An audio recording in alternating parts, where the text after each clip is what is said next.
Oi, gente, tudo bom com vocês? Eu sou o Joãozinho Ribeiro e quero te convidar para assistir o meu programa aqui pela TV Transamérica 59.1, todas as sextas e terças-feiras, às 20 horas da noite. Programa do Joãozinho Ribeiro, sempre com reportagem, com a participação do repórter Luizinho Justiça e também o trabalho social do Joãozinho Ribeiro em prol povo de Pinhais. Acompanha um pedaço.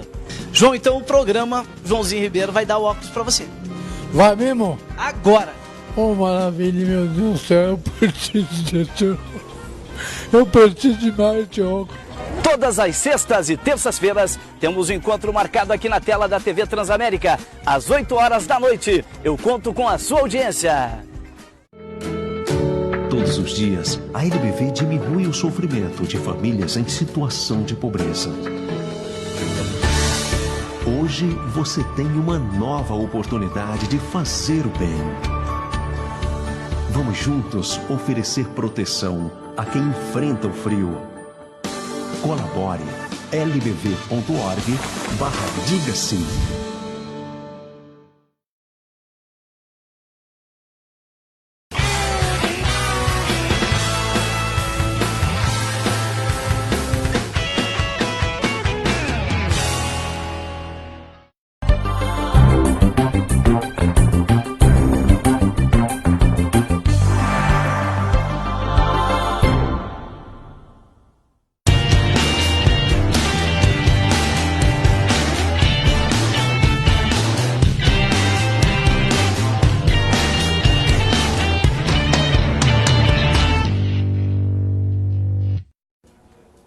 Olá, estamos ao vivo com mais um programa Verdade e Expressão, diretamente dos estúdios da TV Transamérica, o canal 59.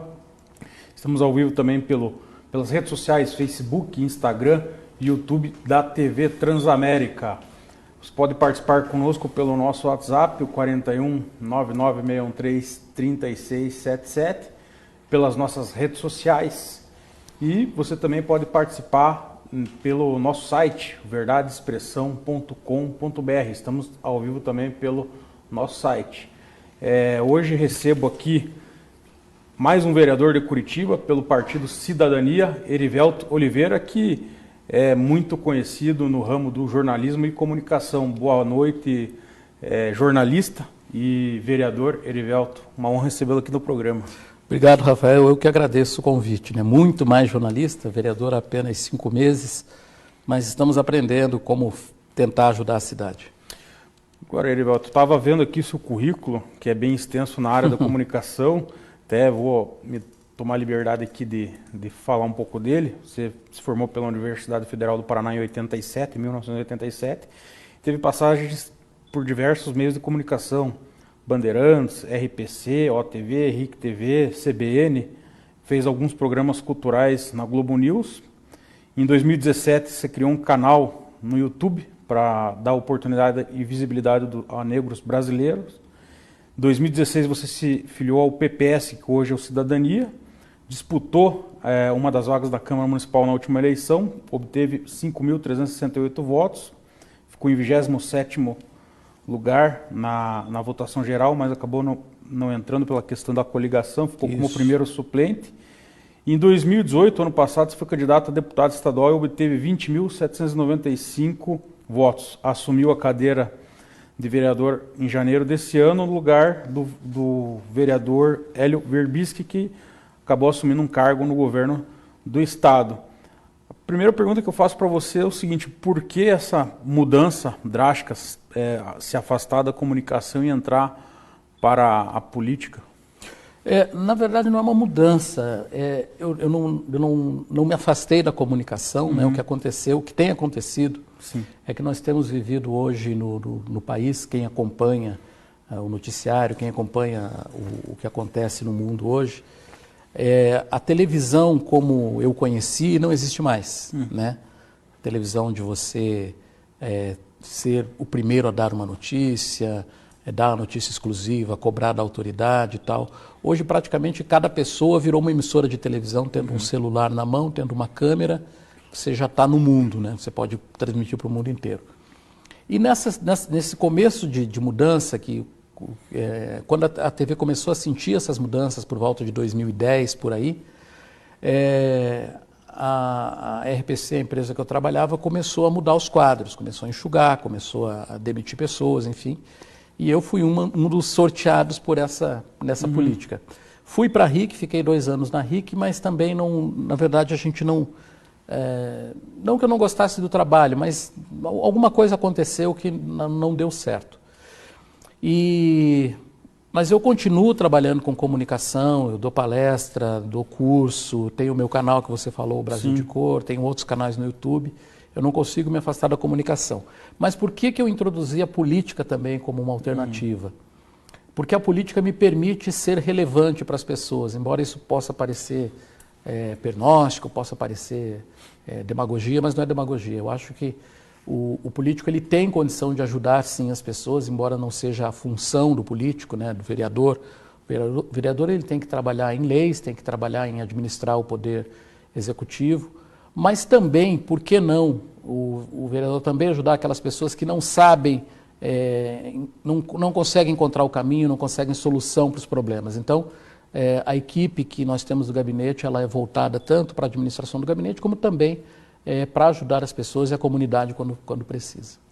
Agora, falando ainda um pouco sobre a questão do jornalismo, você falou que teve, a partir de 2010, né, principalmente a RPC sentiu que os rumos do jornalismo, aquela possibilidade de você dar a notícia em primeira mão, mudou.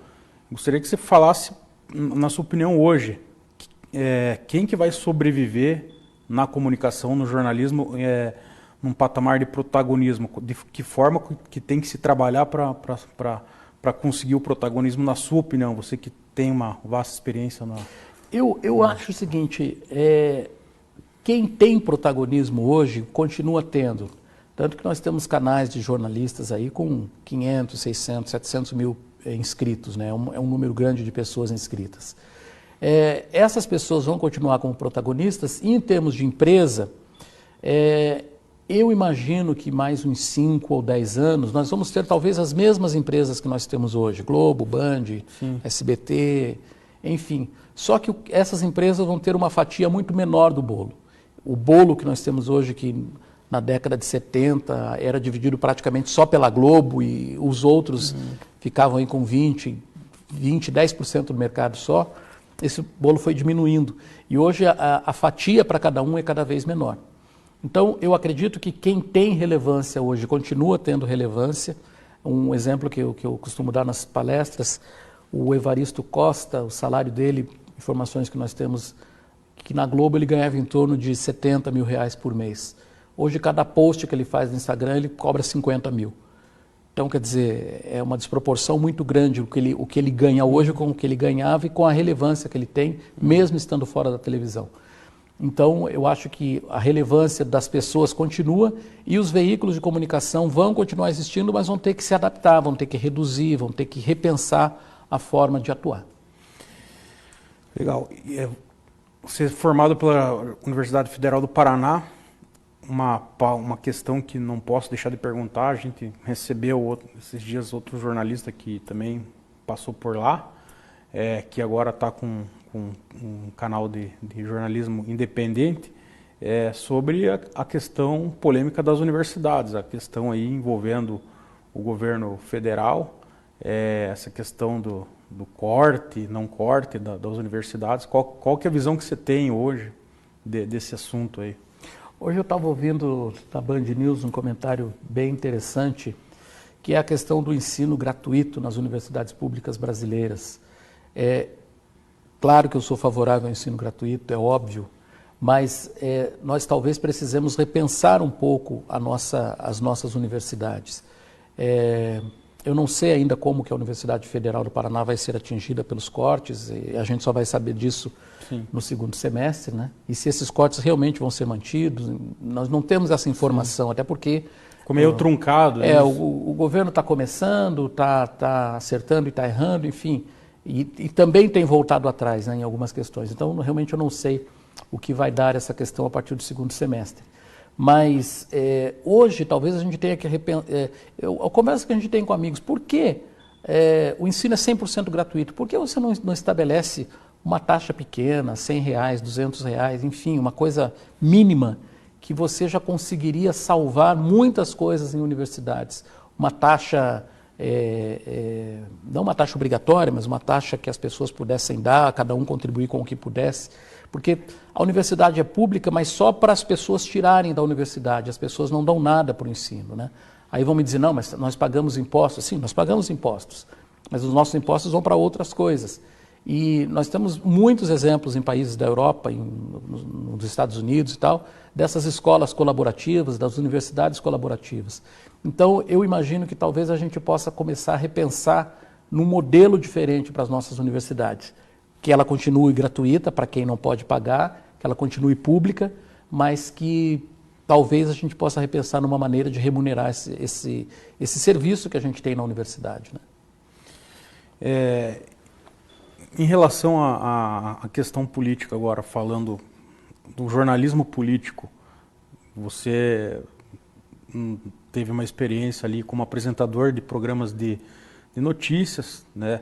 E a gente vê aí hoje muitos comentaristas políticos, gostaria que você falasse sobre isso, em determinados canais de comunicação, rádios grandes, dando a sua opinião, e por conta daquela divergência que a emissora vem seguindo, acaba acontecendo alguns casos até, recentemente o próprio Marco Antônio Vidia, ele teve uma divergência e acabou saindo da Jovem Pan e agora está com o canal dele lá dando a opinião que ele tem sobre o atual governo. Como que você acha como que é, você que está no papel do jornalista, qual que é o sentimento do jornalista, ele estando numa emissora e tendo que seguir, às vezes, determinado, digamos, instrução da emissora, sendo que ele tem uma opinião divergente? O que você pensa sobre isso?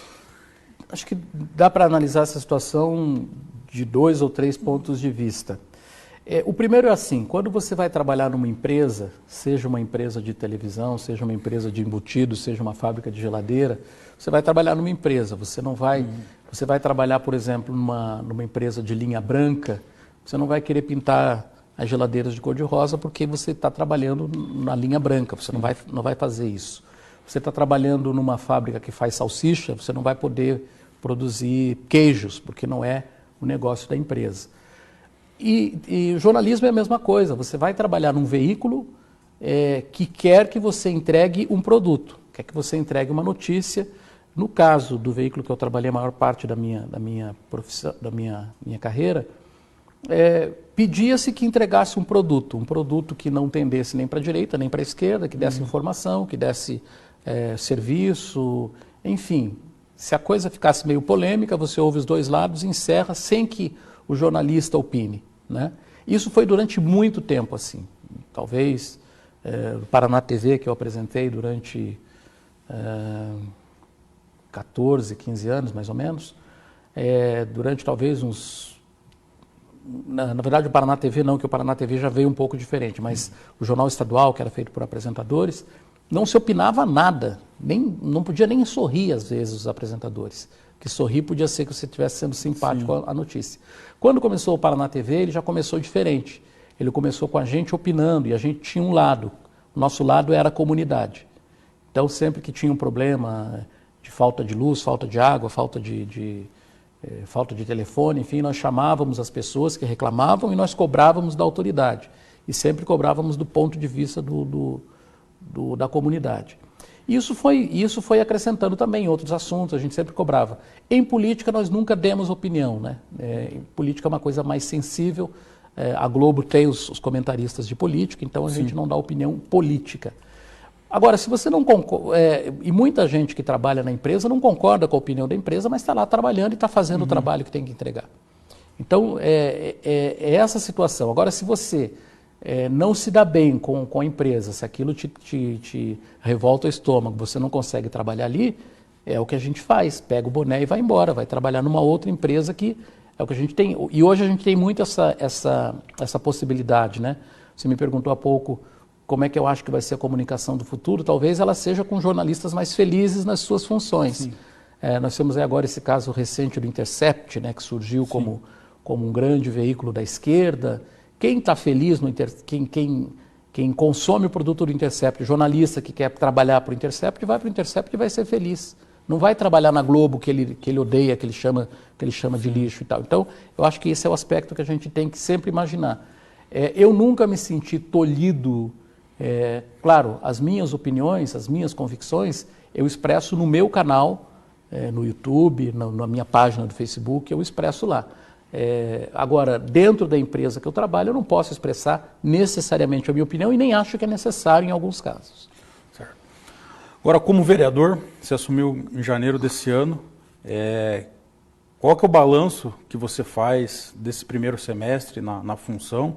A gente acompanha aí que você faz lives mensais, sempre está conversando aí com a... É você que acompanha a minha live, então? Eu acompanho de todos, né? É obrigação nossa aqui de acompanhar as atividades de todos os parlamentares e você não é diferente, com certeza a gente está lá sempre observando. Então, você até estava vendo hoje, inclusive, você transportou uma ideia que você tinha na sua campanha de candidato a deputado estadual, de que faria lives mensais e agora está fazendo na função de vereador. Então, gostaria que você fizesse um balanço aí dessa sua experiência aí.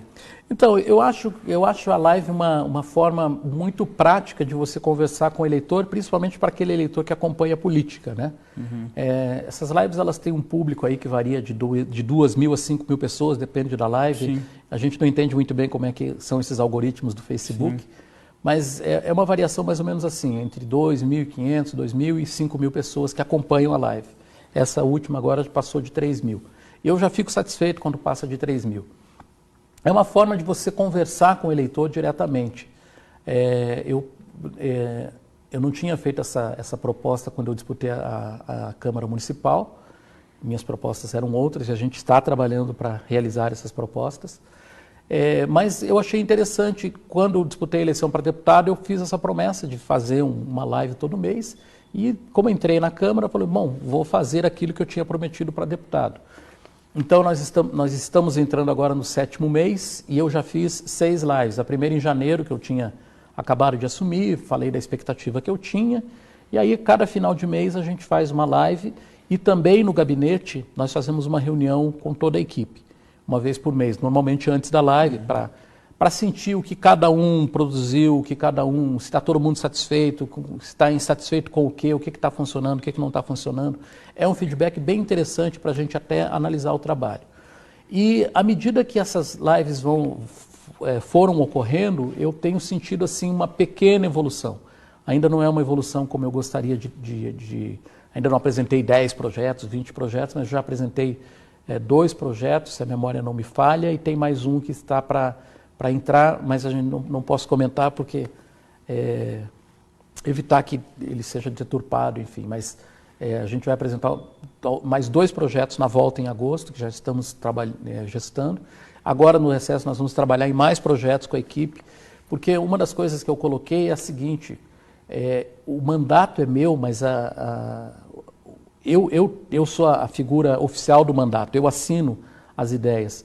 Mas as ideias podem ser de qualquer pessoa do gabinete, pode ser de qualquer parente, pode ser de qualquer amigo, uma conversa de bar. De repente você conversa uma coisa ali que parece absurda, não é, sabe? Você consegue transformar isso numa coisa legal para as pessoas.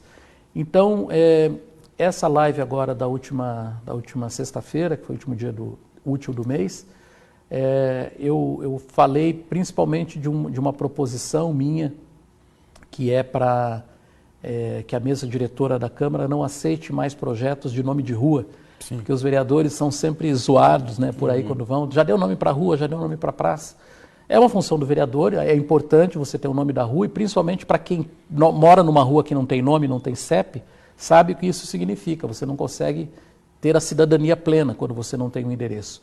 Mas também não adianta você homenagear uma pessoa, dar o nome para ela de uma rua e você não ter rua para nominar. Então, nós temos hoje em Curitiba mais de...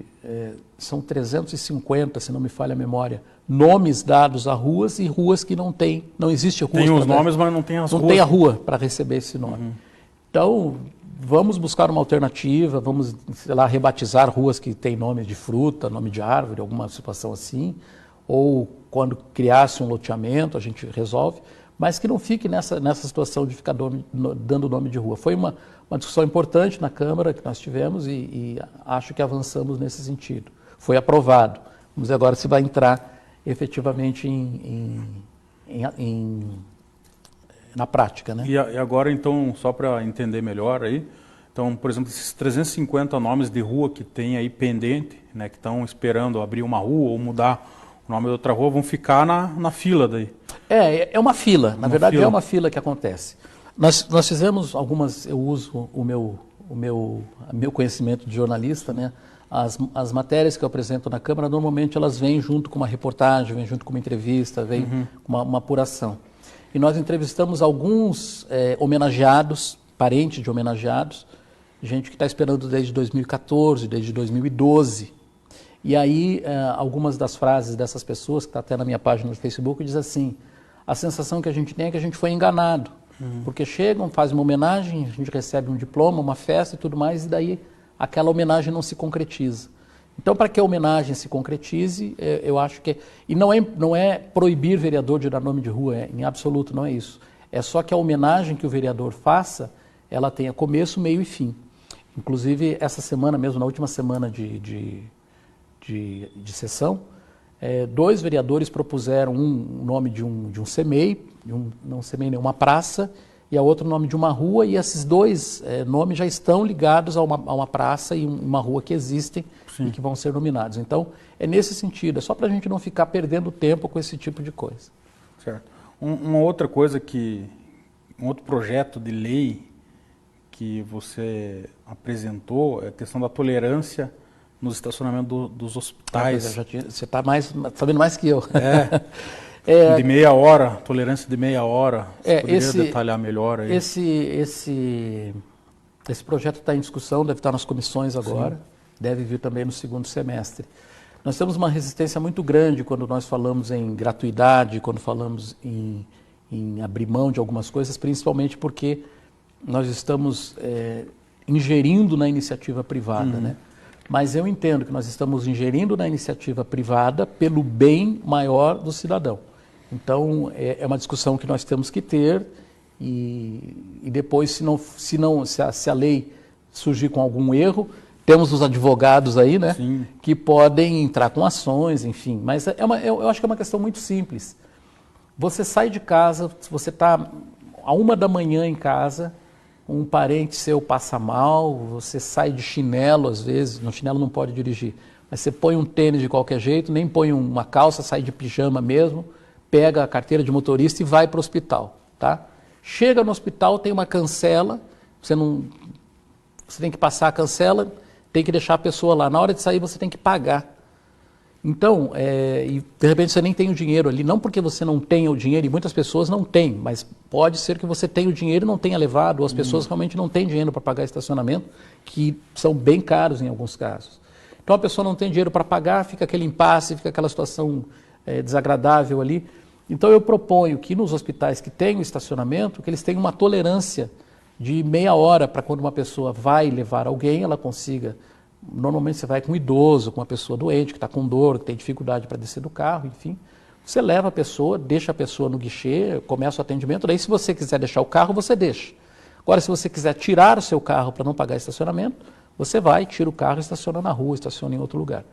Então eu acho que é uma lei para preservar, principalmente, um direito do cidadão, que é de não pagar um serviço que, se ele não quer um serviço, é um direito que ele tem de se arrepender até 15, 20 minutos. É o que acontece hoje, por exemplo, em shoppings, né?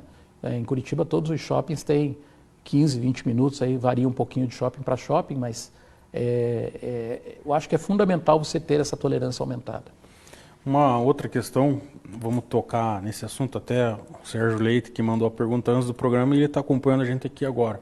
Um abraço, Sérgio. Sobre a questão da segurança pública em Curitiba, ele fala, uma pergunta bem abrangente, que ele fala segurança pública no estado do Paraná. E daí eu já incremento essa pergunta e peço para que você fale sobre a questão das armas. Qual que é o seu posicionamento hoje sobre a questão de armas, liberação, flexibilização das armas? Olha, Porque isso impacta todo mundo, né? Assim, até os meus 18 anos de idade, eu conhecia a arma só de ouvir falar, né? Daí fui servir o Exército no quartel do Boqueirão, aqui em Curitiba, na artilharia. Atirei com fuzil, com revólver, com metralhadora, com canhão de 75, de 105, de 122 milímetros, bazuca, todos os armamentos atirei. Passou aquilo, eu sinceramente eu não vejo sentido em você armar pessoas. Acho que as pessoas dizem que é a segurança delas, enfim, eu sou contra armamento, eu não tenho arma, não uso arma, e não que eu não saiba usar, eu sei atirar, enfim, mas eu sou contra o armamento, acho que não é o caso para mim. E também sou contra a liberação como quer se fazer hoje. Nós podemos ter aí um velho oeste de novo, né? As pessoas... aconteceu até a semana passada, aí uma pessoa que brigou, voltou, foi para casa, pegou a arma, voltou e atirou em 2, 3 pessoas.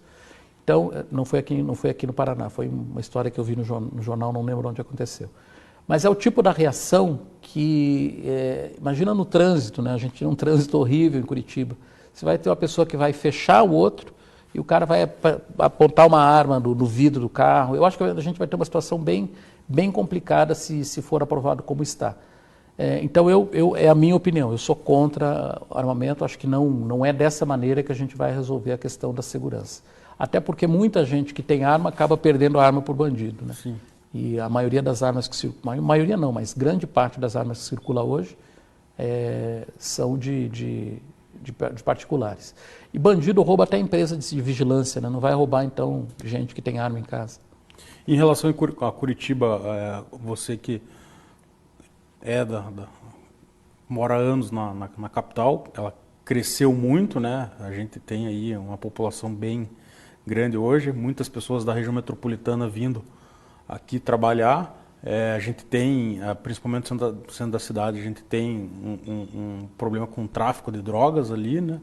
Principalmente na parte noturna. A violência aumentou muito. Qual que é a leitura que você faz sobre a questão da segurança pública em Curitiba? A gente tem que pensar, quando a gente fala em segurança pública, isso é responsabilidade, na verdade, do Estado, né? Polícia Militar, Polícia Civil, que mantém a segurança pública. Nós temos em Curitiba a Guarda Municipal, temos a Secretaria de... como é que é o nome da Secretaria Municipal? Secretaria de Defesa Social, que tem uma política também voltada para a segurança pública, mas não no âmbito geral de planejamento e tudo mais. Mas Curitiba deve ganhar no segundo semestre um projeto que a Câmara votou, inclusive, uns 2 meses atrás, que é o projeto Muralha Digital. Inclusive, eu estava conversando com você, né, Rafael, antes de começar o programa, até para ouvir o secretário de Defesa Social sobre esse projeto. Mas, basicamente, para vocês entenderem, nós vamos ter câmeras de vigilância hoje espalhadas pela cidade inteira, câmeras com qualidade HD, que você consegue identificar pessoas com reconhecimento facial, cobrir toda a cidade com câmeras do município e também câmeras de particulares que quiserem entrar nesse projeto da muralha. Então é um projeto muito interessante e isso com certeza aumenta a segurança, porque é óbvio que se a pessoa sabe que ela está sendo filmada, ou que ela está sendo vigiada, ela vai procurar uma outra freguesia, como a gente costumava dizer no meu tempo. Isso, então, o monitoramento da cidade acho que é um dado importante para a segurança. É óbvio que Curitiba não é uma cidade perfeita, é óbvio que a gente tem crimes bárbaros na cidade, mas se nós formos comparar com Rio de Janeiro, com São Paulo, com Vitória, São Paulo não, que São Paulo também a criminalidade baixou bastante, mas Rio de Janeiro, Vitória, Porto Alegre, nós estamos muito à frente nesse sentido. É óbvio que tem roubo, que tem homicídios e tudo mais, mas não tanto assim como a gente já teve no passado. Legal, eu estou com o vereador de Curitiba, do Cidadania, ao vivo aqui, Erivelto Oliveira, ele falando um pouco aí do seu mandato e das principais ações na cidade de Curitiba. Nós vamos para as notícias da semana com o jornalista Pedro Lima. Boa noite, Pedro. Olá, doutor Rafael. Boa noite. Boa noite ao nosso vereador Irvelto. Vamos aos destaques da semana. O vice-presidente Hamilton Mourão participou, na última sexta-feira, 28 de junho, da solenidade dos 140 anos da Polícia Montada Coronel Dulcídio. Além dele, receberam a medalha Heróis da Cavalaria o governador Ratinho Júnior, o vice-governador Darcy Piana, o chefe da Casa Civil Guto Silva, o assessor da Casa Civil do governo Bolsonaro, Abelardo Lupion, e demais autoridades civis e militares. Durante a coletiva dada aos jornalistas paranaenses, Hamilton Mourão foi enfático, ao ser perguntado sobre a questão de gênero. Entre aspas, digo com toda a sinceridade, para mim, gênero é masculino e feminino. O resto é questão de costume. E a sociedade vem se adaptando às mudanças que estão acontecendo. O governador Ratinho Júnior não quis falar com a imprensa, uma vez que está em meio à greve dos servidores públicos estaduais. Outro destaque é a Procuradoria Especial da Mulher, da Assembleia Legislativa do Paraná. Será implantada amanhã, 2 de julho. O objetivo da Procuradoria Especial é zelar pela defesa dos direitos da mulher, além de incentivar a participação das parlamentares em suas ações nos trabalhos legislativos e na administração da Assembleia. O texto prevê que a nova Procuradoria receba, examine e encaminhe aos órgãos competentes as denúncias de violência e discriminação contra a mulher. Também será de competência da Procuradoria sugerir, fiscalizar e acompanhar a execução de programas do governo, seja estadual ou municipal, que visem a promoção de igualdade de gênero, assim como a elaboração de campanhas educativas e antidiscriminatórias. Esses foram os destaques da nossa semana. Voltamos com você aí no estúdio, Rafael.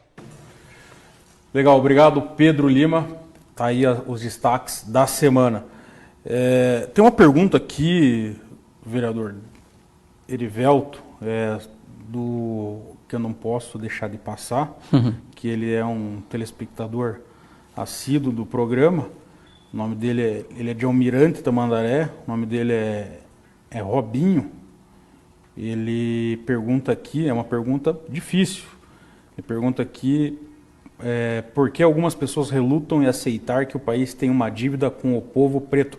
Aliás, eu vou emendar essa pergunta e já anunciar que semana que vem vai vir o presidente da Verdade Negra, a presidente da Comissão da OAB da Verdade Negra. Eles estão produzindo aqui no estado do Paraná um documento sobre as atividades dos negros no Paraná, e é um trabalho que eles estão fazendo lá na OAB que vai durar um bom tempo. Ele vai vir falar desse tema aí na semana que vem. Bom, como é que é o nome dele mesmo, perdão? Robinho. Respondendo ao Robinho e a outras pessoas que têm essa dúvida, o Brasil é um país cheio de dívidas, né? Nós temos, e se nós formos voltar no tempo mesmo, talvez a maior dívida que nós tenhamos no país seja com os índios, né? Os portugueses chegaram aqui, não eram donos da terra, ela era habitada por índios que foram massacrados, foram jogados para o interior do país, foram mortos, foram escravizados também. Então, e hoje a gente quase não ouve falar nos direitos dos índios, ou tratamos os índios quase como quase como não pessoas, né? Um ser inferior. Então nós temos muitas dívidas. Em relação aos negros, é óbvio que o país tem dívidas com os negros, mas não sei se a gente consegue fazer. Existe alguns movimentos que defendem que os negros brasileiros têm o direito a uma política de reparação, mais ou menos como aconteceu com os judeus na Segunda Guerra, ou como aconteceu aqui no Brasil mesmo com os anistiados, com os presos políticos, que até têm vencimentos, né, ganham dinheiro em função disso. Eu acho que isso para o Brasil é uma coisa mais ou menos impossível pelo tamanho da população negra hoje no país, que é em torno de 55% dos brasileiros hoje são negros ou pardos, então é uma população muito grande. Você me pergunta por que as pessoas relutam. Eu acho que só reluta em admitir que existe uma dívida quem não conhece a história, quem não conhece o miolo desse país chamado Brasil, como é que ele se formou, como é que foi o período de escravidão, como é que até um pouco mais de 100 anos atrás a gente tinha negros sendo vendidos em jornais, né? Vende-se casal de negros com Só faltava dizer com cria no pé, né? Casal de negros com bebê, que valiam mais, enfim. Isso é uma coisa que qualquer pessoa vai numa biblioteca e pega um jornal de 1860, 70, você vai encontrar esse tipo de notícia. Então, é óbvio que existe uma dívida. Mas eu acho que o momento que nós vivemos hoje, nós temos que parar um pouco de ficar chorando o leite derramado e temos que partir para outra.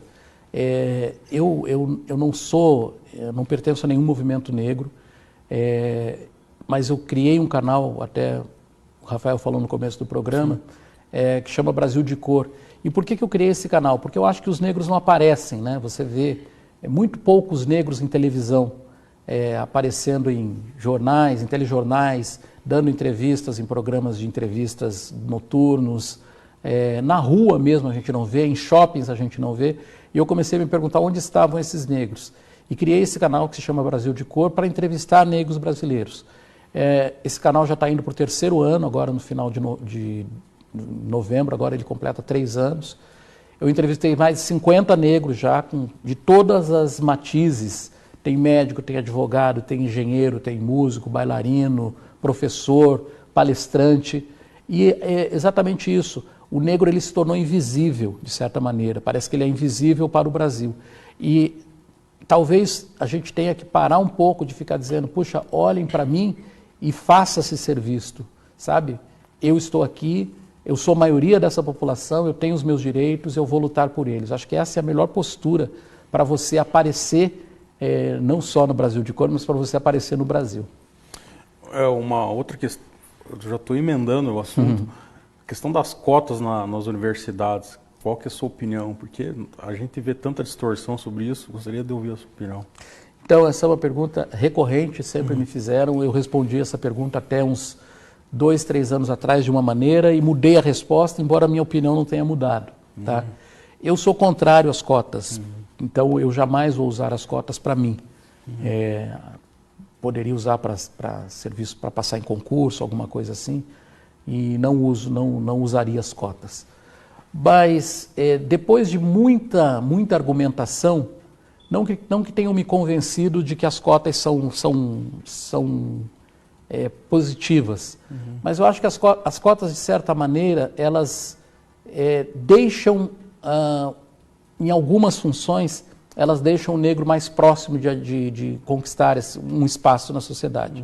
Mas eu não concordo exatamente com o critério de cotas. E aí vem uma série de razões, a forma que eu fui criado, os meus pais nunca me trataram de uma maneira, sempre diziam para mim, você não é diferente por você ser negro.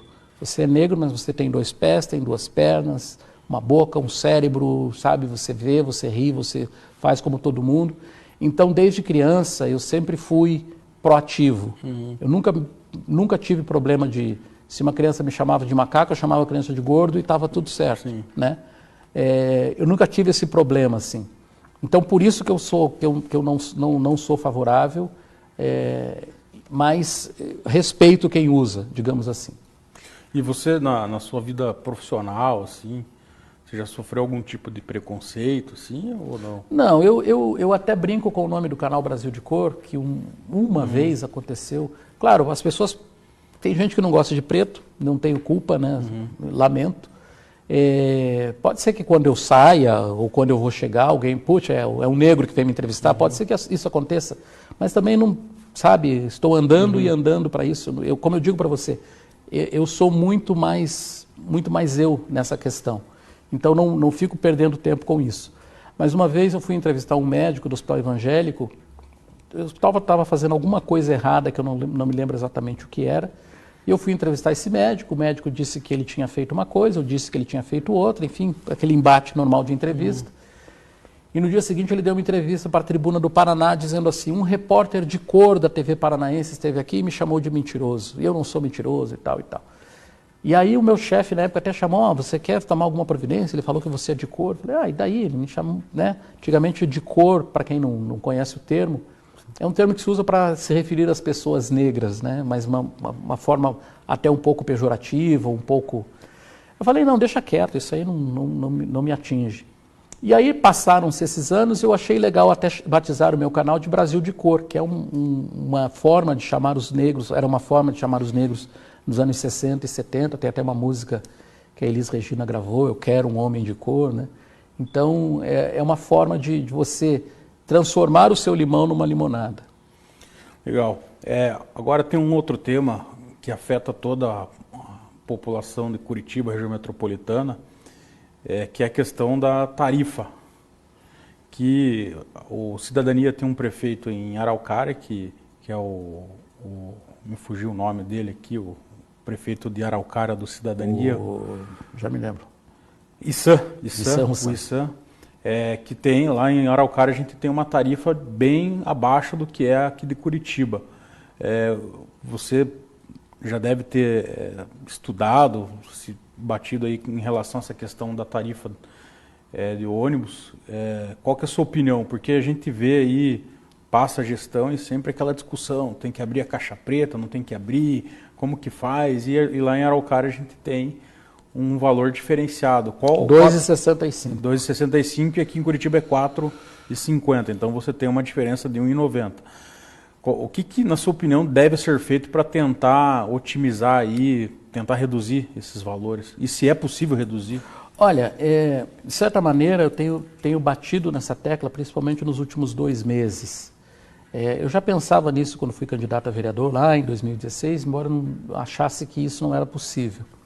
Mas depois, começando a estudar essa questão de tarifa e de preço, eu passei a defender não só que a tarifa de ônibus em Curitiba baixe, mas que nós andemos todos em Curitiba, se for o caso, de graça. Uhum. É possível fazer isso? É possível. É difícil? É muito difícil. Mas um pensamento que nós temos que ter na cabeça. Em Araucária, especificamente, o que foi feito foram algumas medidas. A primeira foi, que eu acho que é básico para a gente fazer aqui, você tem que renegociar os contratos. Tem que abrir os contratos, renegociar, principalmente alguns custos que os contratos têm, que vêm lá de 20, 30 anos, que hoje nem existem mais, né? Lá em Araucária houve isso, de repente uma faxineira de ônibus que custava 0,0 alguma coisa, mas são valores que no final fazem a diferença. Uhum.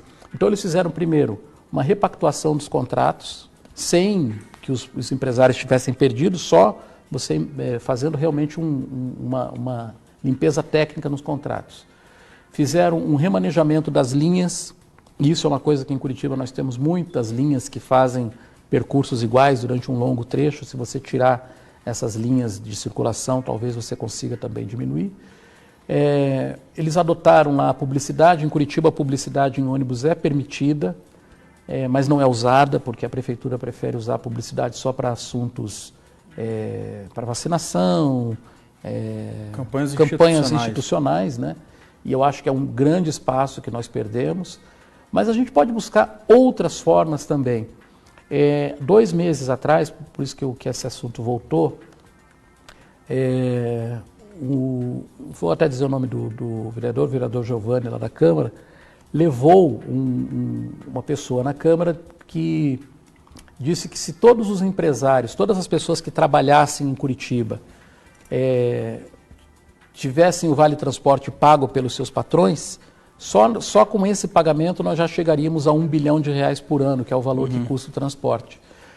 Não é bem assim o cálculo, porque a gente tem que fazer algumas ressalvas e tudo mais, tem empresas que iriam pagar 2 vezes, enfim, mas é um bom começo para você pensar de uma maneira diferente. Eu costumo dizer não, a gente tem ouvido muito dizendo atualmente que é preciso pensar fora da caixa, é preciso pensar diferente, é preciso fazer as coisas de outra maneira. Em 2025, a Prefeitura vai fazer um novo contrato de licitação. Então, a hora da gente pensar fora da caixa é agora. Por que nós temos que pagar a tarifa? Como é que a gente faz para ter ônibus de graça? Nós temos hoje a cidade de Dunkerque, na França, que é transporte gratuito para todo mundo desde outubro do ano passado. Temos uma cidade na Austrália, Penn, na Austrália, que ela tem um anel central da cidade, uma área mais ou menos aqui de Curitiba, que fosse do Centro Cívico até o Água Verde, por exemplo. Ninguém paga passagem. Em Miami, nós temos um bondinho que circula no sentido horário e um outro no sentido norte-sul da cidade, que não só é gratuito, como também é autônomo. ele não tem condutor, né? Autônomo ou autômato, né? Não tem condutor. Enfim, existem vários exemplos que ou a tarifa baixou ou a tarifa não existe. Na Estônia, ninguém paga passagem na Estônia. Ah, mas a Estônia é um país do tamanho do Paraná, mas é um país, né? E as pessoas não pagam, e não significa que as pessoas não pagam e o transporte é uma bagunça, muito pelo contrário. As pessoas têm que se inscrever, quando elas passam na roleta, o nome dela fica registrado. Inclusive a questão de segurança que nós falamos há pouco, né? Você consegue mapear o caminho que uma pessoa fez, até para a segurança da própria pessoa. Se a pessoa diz que saiu de casa, foi para o trabalho, do trabalho foi para a praça e da praça voltou para casa de ônibus, ela fez isso mesmo, está aqui comprovado no transporte da pessoa. Então, é possível sim nós termos passagem de graça, mas nós temos que mexer em algumas coisas. Nós vamos ter que ir atrás de patrocínio, vamos ter que ir atrás dos empresários, e isso traz uma série de benefícios para as cidades que já adotaram. Aumenta o movimento no comércio das cidades, porque as pessoas, o movimento no transporte gratuito, ele não aumenta em 100%, 200%, ele aumenta em 30%, 40%. Porque tem gente que vai preferir o carro ainda, nós temos outras formas de transporte, enfim. Mas nós vamos ter aumento de movimento no centro, vamos ter diminuição de transporte de veículos no centro, quer dizer, as cidades mais amistosas nesse sentido, diminuição de poluição. Então são algumas vantagens, só para citar 3 delas que nós teríamos, além, é claro, da vantagem financeira, né? As pessoas gastam hoje, quem usa ônibus 2 vezes por dia, gasta aí R$160, R$170 por mês só em transporte. Esse dinheiro pode ser usado perfeitamente em outra coisa.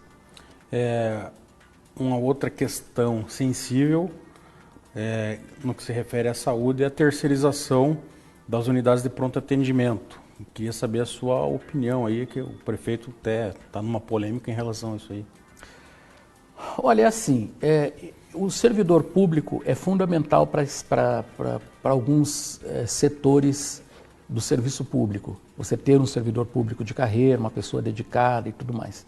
Só que nós temos percebido também que esse servidor público, hoje nos principais equipamentos de educação, de saúde, está faltando gente, né? Então, o que a prefeitura fez esse ano, e nós votamos lá na Câmara, e deu uma confusão, deu protesto e tudo mais, mas é uma questão de você entender o que acontece. Você ter uma escola que precisa de 100 professores e está com 40.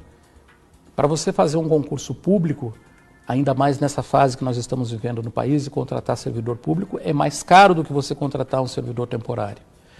Então, eu sou contra o funcionário público? Não, mas eu também não sou contra o cidadão. Então, é mais prático você contratar 60 temporários para atender a necessidade imediata do cidadão, contrata esse temporário por 2 anos, ou até o período que ele pode ficar, e se nesse período a prefeitura conseguir fazer um concurso, conseguir chamar servidores públicos concursados, melhor. Mas se não conseguir, o cidadão também não pode pagar essa conta e ficar sem o atendimento de saúde, sem a escola, sem creche. Legal, a gente vai ter eleições no ano que vem, municipais. Temos uma alteração muito relevante no jogo, aí, na regra eleitoral, que é a questão da impossibilidade de coligações proporcionais. Historicamente, aí, o Cidadania vem sempre fazendo coligações aí. Eu gostaria que você falasse o que você acha dessa mudança. Claro que a gente tem que ver se não vai ter nenhuma alteração até outubro, né? Que ainda, muito embora eu acho difícil, ainda tem uma pequena cogitação que pode mudar alguma coisa até outubro, dependendo do Congresso. Mas você acha positivo o fim das coligações proporcionais? Na verdade, o Cidadania ele não coligou nas eleições proporcionais de 2016, né? O PPS foi com chapa pura. Sim. E até por isso que eu acabei ficando em 27º lugar como candidato individual. Sim. E não fui eleito para a vaga de imediato. E nem na eleição de 2016 para deputado... 2018 para deputado estadual. Também o PPS estava só sozinho. Na majoritária. Só na majoritária que o PPS coligou. Essa opção foi uma opção de momento, né? E agora vai ser uma necessidade. Eu creio que o partido tenha que buscar quadros, tenha que buscar gente, porque senão vai ser difícil fazer Nós perdemos recentemente aí um candidato que seria o segundo suplente da chapa, que fez 4.900 votos, se não me falha a memória. E 4.900 não, 4.100 votos, se não me falha a memória.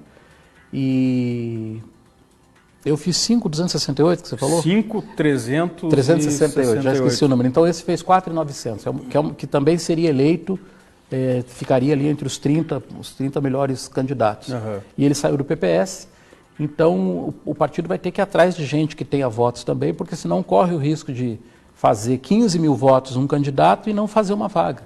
Né? Então nós vamos ter que trabalhar muito essa questão aí, não sei como é que isso vai ser feito. Agora, a partir do segundo semestre, com certeza vamos chamar o diretório para discutir essa questão de 2019. Mas você entende que para 2020. Você entende que é benéfico?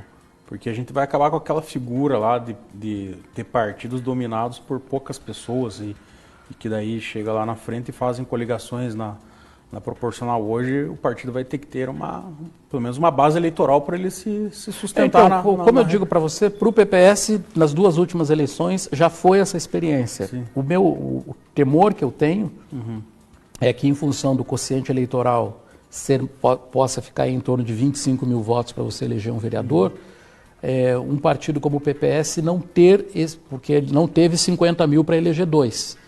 E talvez, numa situação como essa, não ter 25 mil para eleger 1. Né? Porque o vereador Hélio, que está no governo, a gente não sabe se ele vai continuar no governo, se ele vai disputar a eleição no ano que vem. Então, se ele não disputa, são 7 mil votos a menos. Com a saída do Diogo Bussi, são 4 mil, quase 5 mil votos a menos. Então, só com esses dois candidatos, o partido perde 12 mil votos. Quase metade do votos. Quase metade dos votos para eleger um vereador. Claro que existe a renovação, tem gente que entra, tem gente que vai levantar isso daí. Mas nós temos que estar atentos para não ocorrer um problema como o que eu falei. Você fazer uma votação espetacular e não se eleger por faltar voto para o partido. A gente está numa discussão... Todos os partidos estão numa discussão em relação a essa questão da cláusula de barreira e não é diferente o Cidadania. Vocês fizeram uma ampla discussão, mudaram o nome do partido, de PPS para Cidadania. Como que está aí a posição hoje? Não, que teve... o PPS passou. Tá na cláusula de barreira. Passou. Mas teve um determinado momento atrás que tinha até uma possibilidade de fusão, né? Uma das possibilidades era com a rede, né? Uma possibilidade de fusão. A rede acabou não entrando, mas aí foram alguns movimentos aí de esquerda, de centro-esquerda, que entraram para formar o Cidadania. Mas nós, digamos, o Cidadania aqui em Curitiba ainda não começou o trabalho realmente de digamos, angariar filiados e mostrar o trabalho para o eleitor. Até porque nós ainda, apesar da eleição ser já no ano que vem, né, nós ainda tem muito tempo ainda para você trabalhar essa questão. Mas o PPS não estava enfrentando o problema de cláusula de barreira ainda. Estava, digamos assim, próximo do limite, mas ainda melhor do que a situação da rede, do PV, partidos com mais dificuldade. E em relação à eleição majoritária para prefeito, como que se enxerga hoje, avalia a atual gestão do Rafael Greca e como que o Cidadania vai se posicionar aí claro que como você falou, de repente é cedo para dar uma resposta como essa, mas a gente tem que perguntar, né? Como que o Cidadania vai se posicionar aí nas eleições para prefeito?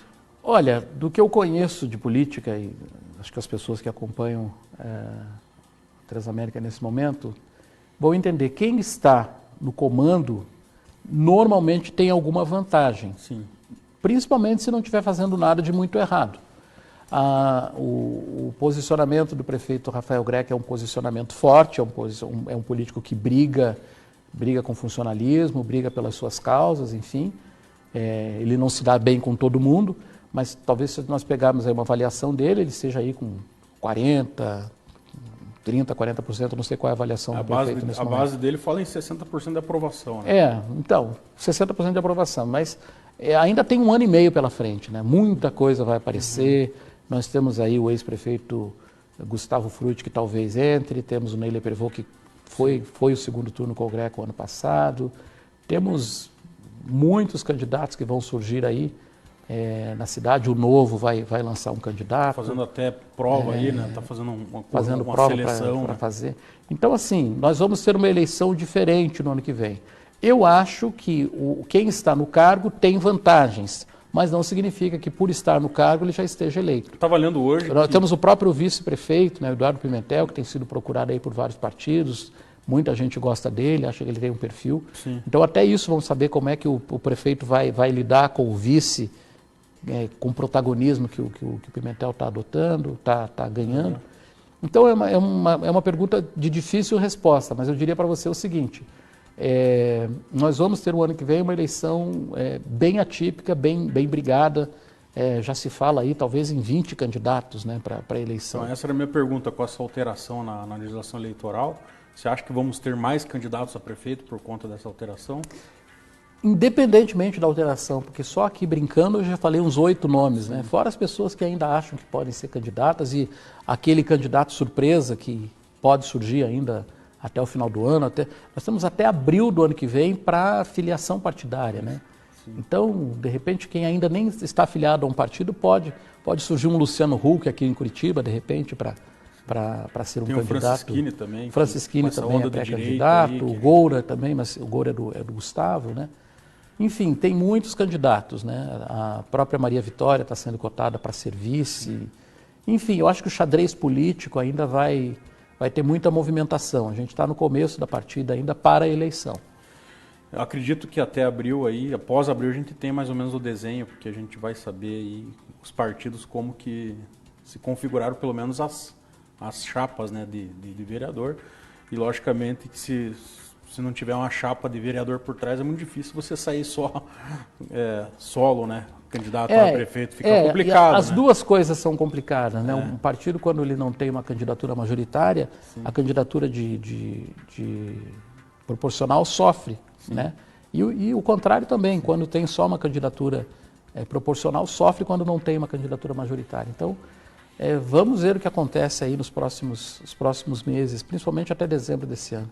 E no seu caso, o que você vê na sua carreira aí política? Como que você vê o futuro? Você pretende concorrer o ano que vem? Eu pretendo chegar à presidência lá por 2040. Tem um projeto de deputado estadual, federal? Como que você imagina assim, para frente? A ordem natural das coisas, né? Esse mandato que eu estou cumprindo agora, como eu sou suplente, é um mandato que ele pode ir até dezembro de 2020 ou ele pode ir até segunda-feira. Sim. Porque é uma situação que, não que o vereador Hélio Virbisky vá sair do governo, mas é uma situação que não depende dele. Sim. Ele é um funcionário do governo do Estado, está trabalhando no governo nessa função, ele gosta da função, está exercendo bem, e o objetivo dele é ficar até dezembro de 2020. Mas algum incidente nesse caminho pode acontecer. Então, independentemente do que acontecer, se eu ficar 1 mês, 2 meses ou 1 ano e meio, a próxima eleição eu pretendo disputar como candidato a vereador de novo. Sim. Né? Daí vai ficar tudo no C, né? Uhum. Preciso fazer uma votação melhor, sentir se o meu trabalho está aparecendo. Eu não tenho esse feedback, não tenho essa condição de saber como é que estão me avaliando. Eu só tenho condição de saber essa avaliação na urna. Na urna, certo. Então, saber disso. Uma próxima eleição para deputado, possivelmente, mas também, se não me eleger, seria, na minha cabeça, seria a última. Acho que 2 tentativas são mais do que suficientes. Você não consegue. Mas o Lula tentou 4, 5 vezes a presidência, mas eu não tenho esse ânimo todo, esse espírito todo. Eu tento 1 vez, 2 vezes, e também, se eu não me eleger vereador na próxima eleição, também a questão de vereador se encerra por aí. Legal. Até porque é aquilo, né? As pessoas costumam dizer, vereador não é profissão. Realmente não é. A minha profissão é jornalista. Eu sou jornalista, estudei para isso, me formei para isso, trabalho com isso, quero continuar trabalhando nessa área, se não como eu trabalhava 10 anos atrás, mas fazendo outras coisas no jornalismo. Então, a minha profissão é jornalista. Agora, é legal você atender a cidade, atender a comunidade, trabalhar, enfim, participar das discussões políticas. É bacana você fazer isso tendo um mandato. Não vou negar que isso não acontece, porque isso é real.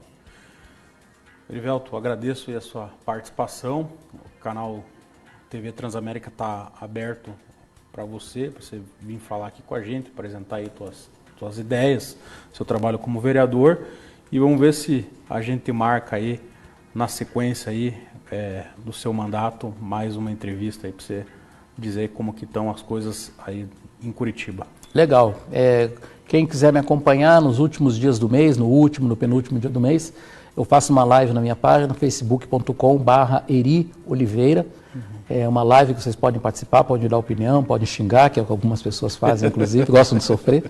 Mas muito obrigado pelo convite, foi uma conversa bem produtiva e obrigado por você que ficou aí todo esse tempo nos acompanhando e compartilhe esse vídeo com os amigos, diga que o Erivelto apareceu, falou algumas coisas legais, me perdi em algumas respostas, mas isso é normal de quem está começando. Sim. Legal, agradeço a todos que acompanharam a gente pela TV, pelo Facebook, o Instagram e pelo YouTube. Semana que vem estaremos ao vivo às 19h30 e sábado às 19h30 o reprise desse programa.